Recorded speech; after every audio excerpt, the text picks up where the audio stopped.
कैसे हैं आप सभी? मैं आशा करती हूँ आप सभी स्वस्थ और प्रसन्न होंगे। आज हम हमारा पाठ स्वर्ग बना सकते हैं को पढ़ेंगे और समझेंगे। इस पाठ को एक कविता के माध्यम से पढ़ेंगे। आइए इसे प्रारंभ करते हैं। यह है पाठ 13, स्वर्ग बना सकते हैं। इस कविता में कवि ने मानवीय सामाजिक व आर्थिक विषमता को ही अशांति और संतोष का मूल कारण बताया है। अपने समाज में जीवन की मूलभूत आवश्यकताओं की समानता पर बल दिया है। आइए पढ़ते हैं। धर्मराज यह भूमि किसी की नहीं, कृत है दासी, है जन्मना समान परस्पर इसके सभी निवासी। धर्मराज ये जो भूमि है यह किसी एक की नहीं है। कृत जो है वह इसकी दासी है। जन्मना समान परस्पर इसके सभी निवासी हैं, यानी भूमि पर सबका समान अधिकार है।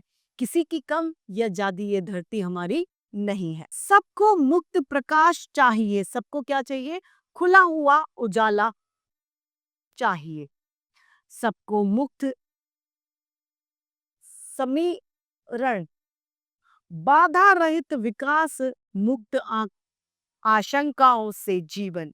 सबको खुला प्रकाश चाहिए, सबको मुक्त समीकरण, बाधा रहित विकास, किसी को भी नहीं चाहिए कोई बाधाएं अपने जीवन में और लगातार आगे बढ़ते जाना है।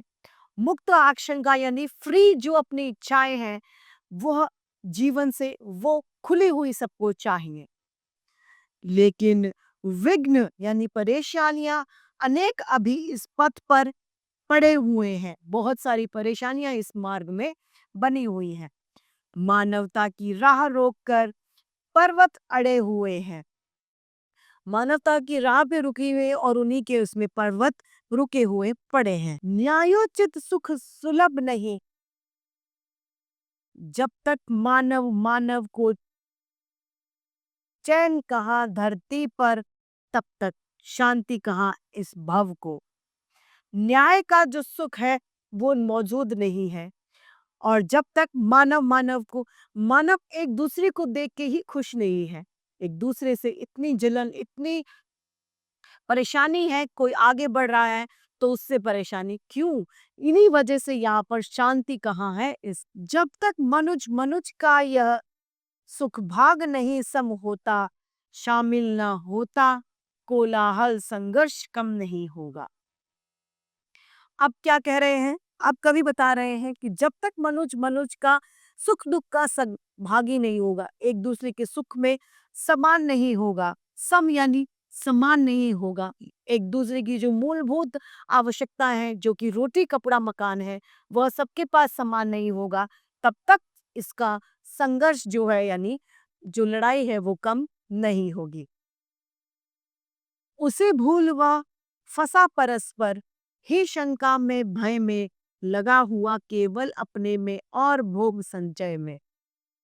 अब यह सब भूलकर एक मनुष्य सिर्फ और सिर्फ अपने ही सुख में, अपने ही भोग में लगा हुआ है कि कैसे मैं अपने आप को बड़ा कर पाऊं, कैसे मैं अपने आप को लोगों के सामने जता पाऊं कि मेरे पास इतना सब कुछ है। प्रभु के दिए हुए सुख इतने हैं, विकीर्ण धरती पर भोग सके जो, इन्हें जगत में कहाँ अभी इतने नर। प्रभु ने हमें इतने सारे सुख संपत्ति दी है कि आप सोच नहीं सकते। हम धरती पर मौजूद होकर भी इन्हें पूरा इनका आनंद नहीं ले पा रहे हैं।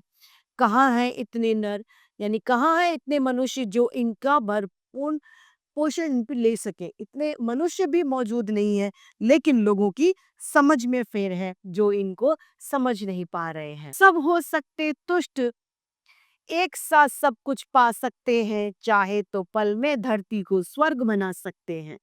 सब एक साथ तृप्त हो सकते हैं, सब सुख को पा सकते हैं, लेकिन इनके चाहने पर, यदि इनकी ऐसी इच्छा हो तब हम चाहें तो हमारी जो धरती है इसको स्वर्ग भी बना सकते हैं। इस कविता की रचयिता है रामधारी सिंह दिनकर।